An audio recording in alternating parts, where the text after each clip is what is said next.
아침 묵상 하나님 장 시작하도록 하겠습니다. 먼저 기도하시겠습니다. 하나님, 하나님의 말씀 묵상하는 이 시간을 허락하심에 감사합니다. 이제 사무엘상의 마지막 장인 31장 묵상합니다.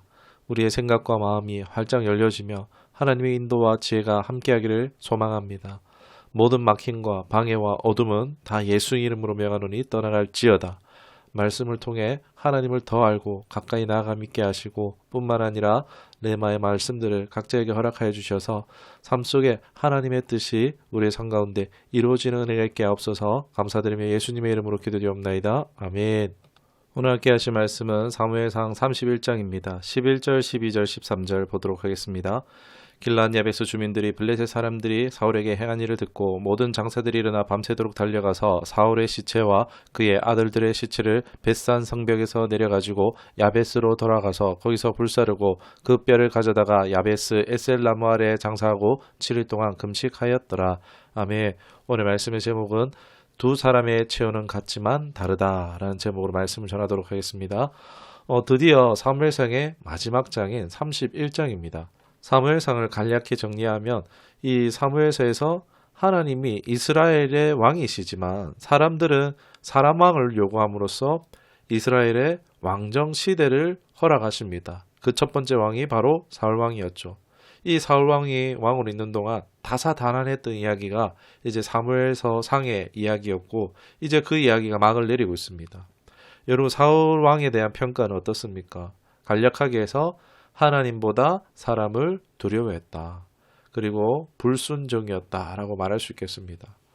사무엘상서는요, 이제 사울 왕국의 끝으로 끝을 맺습니다. 이는 곧 새로운 시작, 바로 하나님의 기름 부은 왕 다윗 왕국의 시작을 알리는 것이 또 되어지는 것입니다.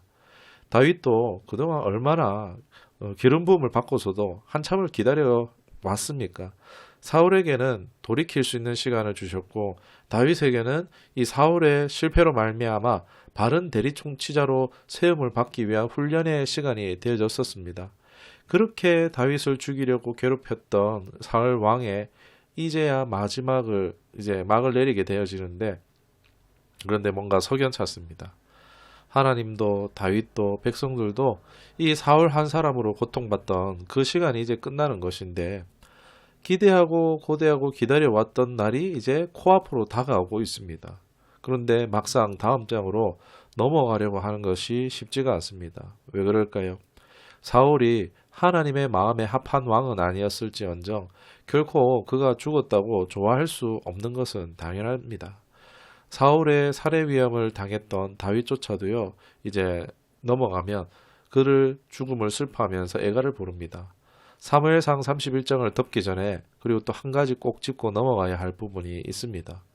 사울과 함께 한 날 죽은 아들들의 죽음입니다. 그 중에 특히 요나단의 죽음입니다. 사울은 자기를 위하여 하나님의 뜻과 명령을 거절하며 당연히 하나님의 노를 잡고 징벌을 당하여 죽는 것은 마땅하다 할 수 있겠죠. 그러나 요나단은요, 사울과 같은 사람이 아니었습니다. 더욱이나 하나님의 뜻을 따르는 사람이었습니다. 그리고 요나단은 다윗과 우정을 맺고 다윗이 왕이 되도록 도왔던 사람입니다. 성경 어디에도 요나단이 불의나 부정을 행했다든지 하나님의 뜻을 거역했다는 모습은 전혀 나타나지 않고 있습니다. 물론 그의 삶이 다 기록되진 않았지만 만약 요나단이란 인물이 사울을 이어서 왕이 되었다 할지라도 저는 충분히 손색 없었을 만한 인물이 아니었나 싶습니다. 그러나 요나단은 아버지 사울이 하나님의 끝까지 거역하면서 징벌로 스스로 죽음을 맞이하던 전투에서 요나단도 아들들도 함께 숨을 거두고 맙니다. 요나단 말고도 형제 아비나답, 말기수아도 다 이 전투에서 한날 전사하고 맙니다. 이로써 다윗에게 왕위를 물려주지 않으려고 했던 사울의 모든 계획 또는 목적이 철저히 무산되었음을 알 수 있습니다. 이 사울에 대한 징벌로 그렇다 할지언정 잘못한 것도 없는 이 요나단이 사울이 당하는 징벌과 함께 희생되어야 하는 것에 의아한 생각이 들기도 합니다. 이 때문인지 사무엘상을 사실 쉽게 덮을 수가 없었던 것 같습니다. 하나님의 뜻을 다 알 수도 없지만 좀 더 알고 싶은 그런 생각이 들었습니다. 분명한 점은 생과 사는 하나님께 달려 있습니다. 마태복음 10장 29절에 참새 2마리가 한 아사리온에 팔리지 않느냐. 그러나 너희 아버지께서 허락하시지 아니하시면 그 하나도 땅에 떨어지지 아니하리라. 아멘. 여러분 참새 한 마리조차도 하나님이 허락하시지 않으면은 떨어지는 일이 일어나지 않는다는 것입니다. 요나단의 죽음의 원인이 직접적으로 하나님은 아니시지만 그의 죽음을 하나님이 허용하셨다는 거죠. 요나단이 이 전쟁통 속에서 있는 동안 하나님이 요나단을 적극적으로 살리려고 하시거나 보호하시고자 하는 의지를 반영하지 않으셨다라는 것으로 받아들일 수 있습니다. 에스겔에서 분명히 말합니다. 18장 20절에 범죄하는 그 영혼은 죽을지라 아들은 아버지의 죄악을 담당하지 아니할 것이요 아버지는 아들의 죄악을 담당하지 아니하리니 의인의 공의도 자기에게로 돌아가고 악인의 악도 자기에게로 돌아가리라. 아멘. 이 말씀을 봤을 때 사울의 죽음은 징벌에 의한 것은 맞지만 하지만 요나단의 죽음은요. 동일한 징벌에 의한 것은 아니다라고 볼 수가 있는 것입니다. 그것이 합당한 것이죠. 즉 사울의 죽음과 요나단의 죽음을 같이 볼 것이 아니라 사울에 대한 하나님의 뜻과 요나단에 대한 하나님의 뜻이 다르다라고 볼 수 있겠습니다. 사울의 죽음과 요나단의 죽음은 다르다는 것입니다. 여전히 요나단의 죽음은 아쉽지만 그의 죽음은 사울과는 다른 의미의 죽음이라는 것으로 좀 받아들이며 위안을 얻을 수 있습니다. 요나단의 죽음은요. 사울과 별개로 봐야 하는 것입니다. 그러면 요나단의 죽음을 어떻게 받아들일 수 있을까요? 이것을 묵상한 것을 나누고 마치려고 합니다. 여러분 분명 전쟁은요. 매우 복잡하고 예측하기 어렵습니다. 그것이 크게 불리한 전쟁이라면요. 죽는 것은 말할 것도 없이 당연한 것이라 할 수 있습니다. 요나단의 죽음은요. 이스라엘을 침공하려고 하는 이 블레셋으로부터 하나님의 백성들을 앞장서서 지키기 위해서 싸우다 죽은 순교적인 죽음이라고 볼 수가 있겠습니다. 요나단은 어려운 상황 속에서 살아왔죠. 그러나 그 가운데서 항상 충성심을 잊지 않았고 그의 용감함과 자기 희생으로서 이 일에서도 역시나 동일했던 것입니다. 목숨을 잃는 상황에서도 하나님의 백성들을 지키기 위해서 충직한 사람이 되어졌던 것입니다. 여러분 같은 전장에서 죽었기에 아버지로 인한 비참한 죽음을 맞이한 것이 아닌가? 하나님은 왜 요나단을 버리셨는가? 그런 의문이 이 말씀을 접할 때 있었지만 그의 죽음은 그저 아버지로 희생된 희생자가 아니라 바로 하나님의 나라를 위해 끝까지 충성하다 장렬하게 전사한 요나단은 믿음의 영웅이라고 말할 수 있겠습니다. 끝으로 이들의 시신을 길르앗 야베스 사람들이 장사를 지냅니다. 이들은 사무엘상 11장에서 사울이 왕이 되고 성실할 때 얼마 되지 않았을 때 그가 암몬 사람들로부터 구원했던 지역이 바로 길르앗 야베스 사람들입니다. 사울이 구원했던 사람들이죠. 비록 사울이 하나님과 멀어졌지만 여전히 사울을 존경하는 사람들이 있었다라는 것을 보여주고 있는 것입니다. 여러분 사울의 생애가 어떻습니까?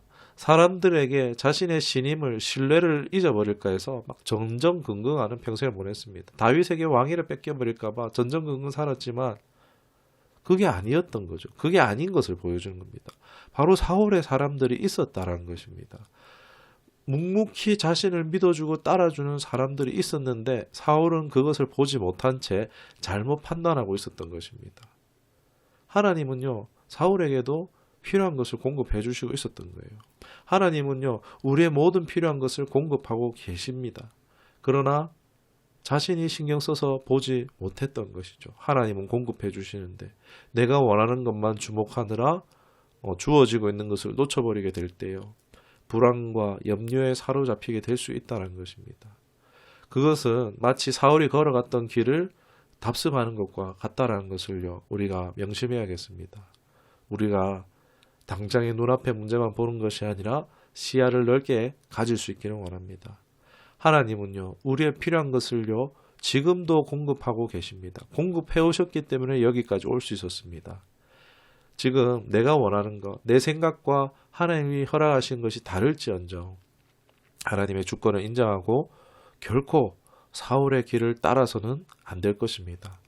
순종이 제사보다 나음을 우리가 마음에 새기며 31장을 마치도록 하겠습니다. 말씀을 기억하며 기도하도록 하겠습니다. 하나님, 지난 2월 말로 사무엘상을 말씀을 묵상하며 완주케 하시니 감사드립니다.